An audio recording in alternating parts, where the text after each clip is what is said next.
ಮಾನ್ಯ ಮುಖ್ಯಮಂತ್ರಿಗಳು ಉತ್ತರ ಕೊಡುವಂತ ಸಂದರ್ಭದಲ್ಲಿ ಸ್ಪಷ್ಟನೆ ಬೇಕಾಗಿರುವಂತದ್ದು.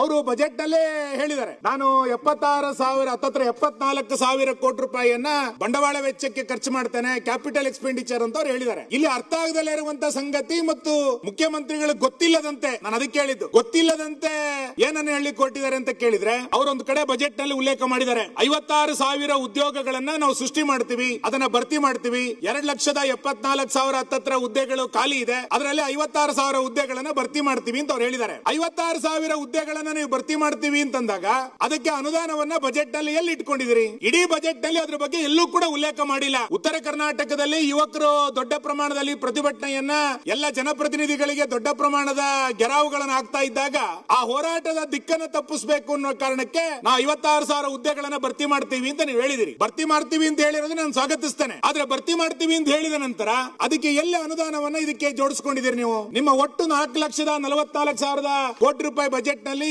ಈ 56,000 ಉದ್ಯೋಗಿಗಳಿಗೆ ಹೇಗೆ ಅನುದಾನವನ್ನ ಒದಗಿಸ್ತೀರಿ ಎನ್ನುವಂತ ಉಲ್ಲೇಖ ಇಲ್ಲ. ಹಾಗಾಗಿ ನನಗೆ ಅನ್ನಿಸ್ತಾ ಇದೆ, ಈ 56,000 ಹುದ್ದೆಯನ್ನ ಸೃಷ್ಟಿ ಮಾಡ್ತೀವಿ ಅಥವಾ ಹೊಸ ನೇಮಕಾತಿ ಮಾಡ್ತೀವಿ ಎನ್ನುವಂತದ್ದು ಅತ್ಯಂತ ಶುದ್ಧ ಸುಳ್ಳು. ಯಾವ ನಿರುದ್ಯೋಗಿ ಯುವಕರು ಹೋರಾಟವನ್ನ ಮಾಡ್ತಾ ಇದ್ರು, ಈ ಸರ್ಕಾರ ಸರ್ಕಾರಿ ಹುದ್ದೆಗಳನ್ನ ಮತ್ತೆ ಭರ್ತಿ ಮಾಡ್ತಾರೆ ಎನ್ನುವಂತ ವಿಶ್ವಾಸ ಇವರೆಲ್ಲೂ ಕೂಡ ಅನುದಾನದಲ್ಲಿ ಉಲ್ಲೇಖ ಮಾಡಿರೋದ್ರಿಂದ ನನಗೆ ಅದ್ರ ಬಗ್ಗೆ ಬಹಳ ದೊಡ್ಡ ಪ್ರಮಾಣದ ಅನುಮಾನಗಳು ಇವತ್ತು ಬರ್ತಾ ಇದೆ. ಎರಡನೇದು, ಪೇ ಕಮಿಷನ್ ಇವತ್ತು ಘೋಷಣೆ ಆಗಿದೆ. ಪೇ ಕಮಿಷನ್ ಗೆ 20,000 ಕೋಟಿ ರೂಪಾಯಿ ಬೇಕು ಅಂತ ಹೇಳಿ ಒಂದು ಅಂದಾಜು ಮಾಡಿದ್ದಾರೆ. ಅದಕ್ಕೆ ನೀವು ಎಲ್ಲಿ ಪ್ರಾವಿಷನ್ ಮಾಡ್ಕೊಂಡಿದ್ದೀರಿ? ಒಂದು ಕಡೆ 56,000 ಹುದ್ದೆಗಳಿಗೆ ಬೇಕಾದಂತ ಗ್ರಾಂಟ್ ಅನ್ನ ಪ್ರಾವಿಷನ್ ಮಾಡ್ಕೊಂಡಿಲ್ಲ, ಇನ್ನೊಂದು ಕಡೆ ಪೇ ಕಮಿಷನ್ ಗೆ ಅಂದಾಜಿಗೆ ಬೇಕಾದಂತ 20,000 ಕೋಟಿ ರೂಪಾಯಿಯನ್ನ ಅದು ಕಮಿಷನ್ ಅನ್ನು ಒಪ್ಕೊಂಡ ನಂತರ ಅದಕ್ಕೆ ಬೇಕಾದಂತ 20,000 ಕೋಟಿ ರೂಪಾಯಿಯನ್ನ ಎಲ್ಲಿ ಹೊಂದಾಣಿಕೆ ಮಾಡ್ತೀರಿ ಅಂತ ನೀವು ಹೇಳಿಲ್ಲ. ನರೇಗಾ ಬಗ್ಗೆ ಈ ಸರ್ಕಾರದಲ್ಲಿ ಇನ್ನು ಬಜೆಟ್ ನಲ್ಲಿ ಸ್ಪಷ್ಟತೆನೇ ಆಗ್ಲಿಲ್ಲ. ನೀವು ನಿರ್ಣಯ ಮಾಡಿದ್ರಿ, ನಾವು ನರೇಗಾವನ್ನ ವಿರೋಧ ಮಾಡಿದೀವಿ, ವಿ.ಜಿ. ರಾಮ್ಜಿಯನ್ನ ನರೇಗಾವನ್ನು ಸ್ವಾಗತಿಸ್ತೀವಿ, ವಿ.ಜಿ. ರಾಮ್ಜಿಯನ್ನ ವಿರೋಧ ಮಾಡ್ತೀವಿ ಅಂತ ಹೇಳಿದ್ರಿ. ಈಗ ಈ ಕರ್ನಾಟಕ ಸರ್ಕಾರದ್ದು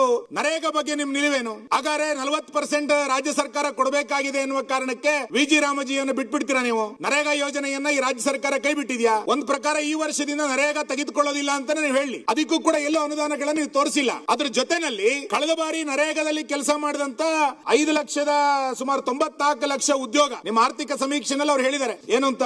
ಆ ನರೇಗಾದಲ್ಲಿ ಸೃಜನೆ ಆಗಿರುವಂತ 5 ಲಕ್ಷದ ನಿಮ್ಮ ಆರ್ಥಿಕ ಸಮೀಕ್ಷೆನಲ್ಲಿ ಹೇಳಿದ್ದಾರೆ. ಏನಂತ ಹೇಳಿದ್ದಾರೆ ಅಂತಂದ್ರೆ, 8,93,00,000 ಕಾಮಗಾರಿಗಳನ್ನ ಕೈಗೆತ್ತಿಕೊಳ್ಳಲಾಗಿದ್ದು, ಅದರಲ್ಲಿ 2,94,00,000 ಕಾಮಗಾರಿಗಳು ಪೂರ್ಣಗೊಂಡಿದೆ, ಉಳಿದ 5,99,00,000 ಕಾಮಗಾರಿಗಳು ಪ್ರಗತಿಯಲ್ಲಿದೆ ಅಂತ ನೀವು ಆರ್ಥಿಕ ಸಮೀಕ್ಷೆಯಲ್ಲಿ ಹೇಳಿದ್ರಿ. ಈ 5,99,000 ಕಾಮಗಾರಿಗಳು ಪ್ರಗತಿಯಲ್ಲಿದೆ ಅಂತ ಹೇಳಿದ್ಮೇಲೆ ಅದಕ್ಕೆ ಇಲ್ಲಿ ಎಲ್ಲ ಅನುದಾನವನ್ನು ನೀವು ಜೋಡಿಸಿಕೊಂಡಿದ್ದೀರಿ? ಅದ್ರ ಬಗ್ಗೆ ಎಲ್ಲೂ ಕೂಡ ಪ್ರಸ್ತಾವನೆ ಮಾಡದಲೇ ಇರೋದ್ರಿಂದ ಅದು ಗುಪ್ತಗಾಮಿನಿ ಆಗಿದೆ ಅಂತಂದ್ರೆ ಆ ಯೋಜನೆ ಇಲ್ಲ ಅಂತ, ಅಥವಾ ಕೆಲಸ ಮಾಡದಂತವರಿಗೆ ಇನ್ನು ಮುಂದಿನ ದಿನಗಳಲ್ಲಿ ಸಂಬಳ ಸಿಗೋದಿಲ್ಲ, ಕೂಲಿ ಸಿಗೋದಿಲ್ಲ ಅನ್ನೋದನ್ನ ನೀವು ಉತ್ತರದಲ್ಲಿ ಹೇಳಬೇಕಾಗತ್ತೆ. ಇಲ್ಲ ಅಂತಂದ್ರೆ ಅದು ಏನಾಗಿದೆ ಅನ್ನುವಂಥದ್ದನ್ನ ಸರ್ಕಾರ ಸ್ಪಷ್ಟ ಮಾಡಬೇಕು. ಇನ್ನು ಕೊನೆಯದು, ಬಾಕಿ ಇರುವಂತ ಬಿಲ್ಗಳು, ಪತ್ರಿಕಾ ವರದಿಗಳಲ್ಲಿ ಬೇರೆ ಬೇರೆ ಪ್ರಶ್ನೆಗಳನ್ನ ಕೇಳಿದಾಗ ಸರ್ಕಾರ ಹೇಳ್ತಾ ಇರುವಂತದ್ದು ಸುಮಾರು 38,000 ಕೋಟಿ ರೂಪಾಯಿಗಳು ಬಿಲ್ ಬಾಕಿ ಇದೆ ಅಂತ. ಆ ಬಿಲ್ ಬಾಕಿ ಬಗ್ಗೆಯೂ ಕೂಡ ಈ ಬಜೆಟ್ ನಲ್ಲಿ ಎಲ್ಲೂ ಕೂಡ ಉಲ್ಲೇಖ ಆಗಿಲ್ಲ. ಅಂದ್ರೆ ಅನುದಾನವನ್ನ ಕಾಯ್ದಿರಿಸಿಲ್ಲ. ಈ ಹಿನ್ನೆಲೆಯಲ್ಲಿ ಅದನ್ನ ಏನ್ ಮಾಡ್ಲಿಕ್ಕೆ ಕೊಟ್ಟಿದ್ದೀರಿ? ಆ ಬಿಲ್ 38,000 ಕೋಟಿ ಅಂತಂದಾಗ ನಿಮ್ ಕ್ಯಾಪಿಟಲ್ ಎಕ್ಸ್ಪೆಂಡಿಚರ್ ಏನಾಗುತ್ತೆ?